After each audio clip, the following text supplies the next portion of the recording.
PapaSea plays Pokemon exactly how Nintendo intended it.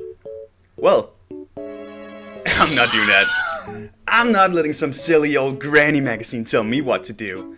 I'm Dale Doe, and I play video games on my own terms.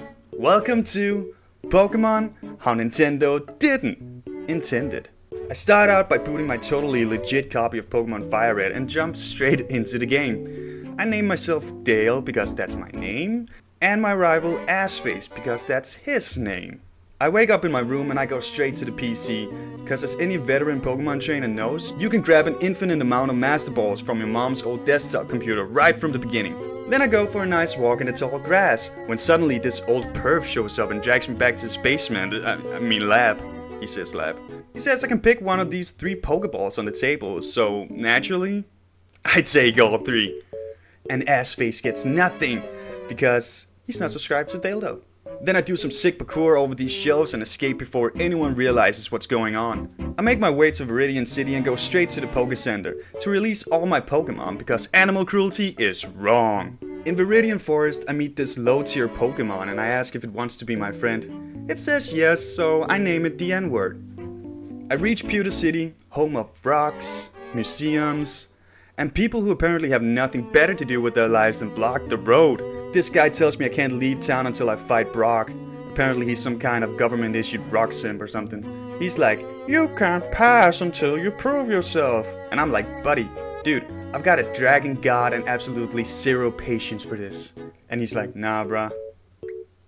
No one tells me what to do. So I wait for nightfall and sneak around this douche canoe like the world's best goddamn ninja. Fuck you. Next up, Mount Moon. I grab my climbing gear and proceed up the mountain. The terrain is super tough, but in 2 shakes of a Mareep's tail, we arrive in Cerulean City. I wanted to go for a swim at the local pool, but I forgot my swimsuit. Classic Dale move. And since the Bacon Squad seems to be lurking around and I literally just robbed Professor Oak, I decide it's best to leave town as fast as I can. I get to Vermilion City and immediately spot this big boat. I feel like I deserve to relax and kick back a little bit, man. It has been a long trip. This guy tells me I need a ticket though. You're not the boss of me.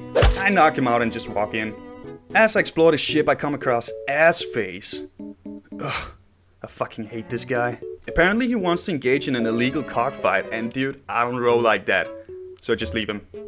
I go straight to the captain to snitch on Assface, but I see him puking his guts out because he's seasick.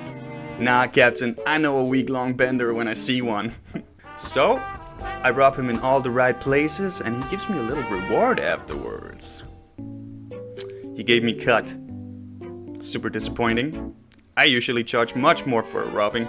So, I end up leaving the boat with a mixed feeling of shame and a bit of curiosity. I decide to go east through Route 11 and see your mom sleeping in the middle of everything, so I have to do a sick front flip to get past her.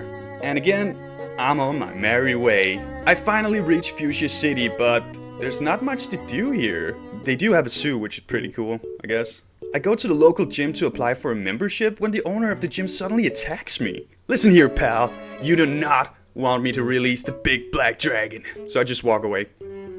I ain't got time for that. After a few hours on the beach contemplating my existence, I decide to make my way to Cinnamon Island, because I heard stuff was going on over there. And since I can't swim, I just have to channel my inner MJ and moonwalk all the way there. Cinnamon Bun Island turned out to be a big bag of floppy dicks, so I quickly moonwalk my way right out of here and head back home. Once I get back to Pallet Town, I pay Assface's sister my weekly visit, you know. Before heading towards the Indigo Plateau. It's finally time to show the world what a real Pokemon master looks like. This guy won't let me through because apparently I don't have any badges.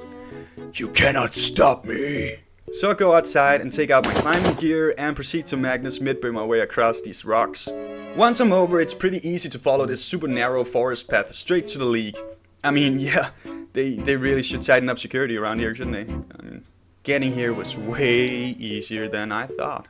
I walk in and see absolutely no security, so I just proceed straight into the Elite Four. And apparently, that was a trap. The Pokemon League is a big fucking trap where they lock you in a room and they force you to fight.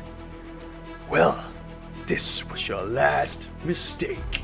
I release the ebony anaconda and hammer away at everyone who stands in my way. You. I should have known. Assface finally gets his long-awaited fight with me. Watch as my dark lizard devours your puny pets. Nah, just walk away. He's not worth my time, actually. Professor Oak shows up and tells Assface how much of a disappointment he is. And I gotta say, I agree. You fucking loser. And just like that, I'm the champion of Kanto. And that is how I beat Pokemon. How Nintendo didn't intend it.